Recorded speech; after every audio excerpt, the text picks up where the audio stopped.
வணக்கம், welcome to சாமி spoken English. இன்னைக்கு நம்ம கற்றுக்க போகிற லெசன் வந்து யூஸ்ஃபுல் ஃப்ரேசஸ். ஸோ நிறைய ஃப்ரேசஸ் கற்றுக்கணும்.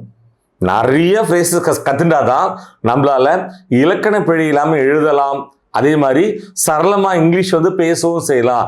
ஸோ இந்த வீடியோவில் நம்ம எத்தனை ஃப்ரேசஸ் கற்றுக்கலாம்? ரொம்ப அதிகமாக இல்லை, only 6 phrases. Number 1, for good. என்ன அர்த்தம்? நிரந்தரமாக அல்லது எப்பொழுதும். இப்போ தமிழில் சொல்லுவோம் இல்லையா, ஒரேடியா அல்லது எப்பொழுதும் அல்லது நிரந்தரமாக. ஸோ இது இங்கிலீஷில் ஃபார் குட் அப்படின்னு சொல்கிறோம்.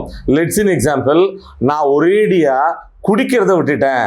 I am done with drinking for good. I am done with drinking for good. Next பார்க்க போகிறோம். Number 2, without warning. என்ன அர்த்தம்? எதிர்பாராமல் அல்லது திடீரென்று. இப்போ தமிழில் சொல்லுவோம் இல்லையா, எதிர்பாராம அல்லது திடீரென்றுன்னு, அதை இங்கிலீஷில் வித்தவுட் வார்னிங்னு சொல்கிறோம். லெட்ஸ் இன் எக்ஸாம்பிள், எதிர்பாராம அவ அழ ஆரம்பிச்சிட்டா, திடீர்னு அவ அழ தொடங்கிட்டா. she burst into tears without warning. she burst into tears without warning. நல்லா கவனிங்க, tears அப்படின்னா கண்ணீர் அப்படின்னு அர்த்தம். Number 3, out and out. என்ன அர்த்தம்? முழுக்க முழுக்க. சொல்லுவோம் இல்லையா, ஒரு எம்பசிஸ் ஸ்ட்ரெஸ் கொடுக்கறதுக்காக முழுக்க முழுக்கன்னு சொல்லுவோம், அது இங்கிலீஷில் அவுட் அண்ட் அவுட்னு சொல்கிறோம். லெட்ஸ் இன் எக்ஸாம்பிள், அவர் முழுக்க முழுக்க கடல்ல முழுகிட்டாரு. he sank into debts out and out. he sank into debts out and out. நல்லா கவனிங்க, டெட் அப்படின்னா கடன். இந்த இடத்துல பி வந்து சைலண்ட். அதே மாதிரி சிங்க்னா முழுகிறது, அதோட பாஸ்ட் டென்ஸ் வந்து sank. நெக்ஸ்ட் என்ன கத்துக்க போறோம்? Number 4, against one's will. நல்லா கவனிங்க, எகெயின்ஸ்ட் ஒன்ஸ் வில். என்ன அர்த்தம்? ஒருவருடைய விருப்பத்துக்கு மாறாக அல்லது ஒருவருடைய விருப்பத்துக்கு எதிராக.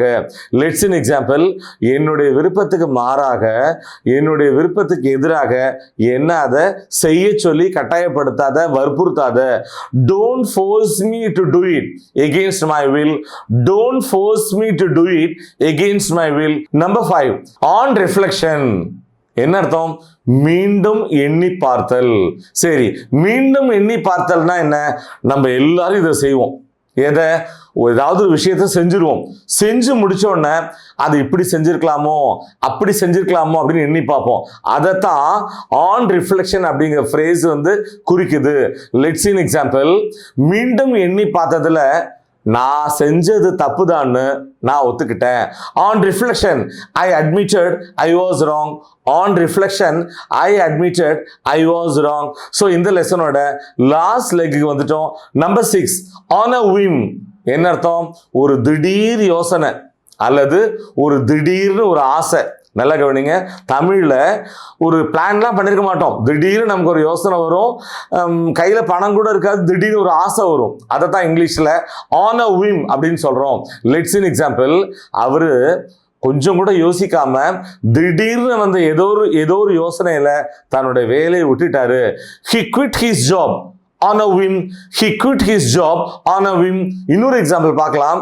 கையில் பணம் வந்து வேற எதுக்காவது வச்சிருப்போம், ஆனால் ஒரு மொபைலை பார்த்தோன்னா நமக்கு ஒரு திடீர்னு ஒரு ஆசை வந்திருக்கும், அந்த மொபைலை வாங்கியிருப்போம். ஸோ அதுக்கு ஒரு எக்ஸாம்பிள் பார்க்கலாம். அவ வந்து ஒரு திடீர் ஆசையில் அந்த மொபைலை வாங்கிட்டா. she bought the mobile on a whim. my dear viewers, useful 6 phrases. இந்த வீடியோ உங்களுக்கு ரொம்பவே ஹெல்ப்ஃபுல்லாக இருந்திருக்கும்னு நாங்கள் நம்புகிறோம். மீண்டும் அடுத்த பாடத்தில் சந்திப்போம். Thank you.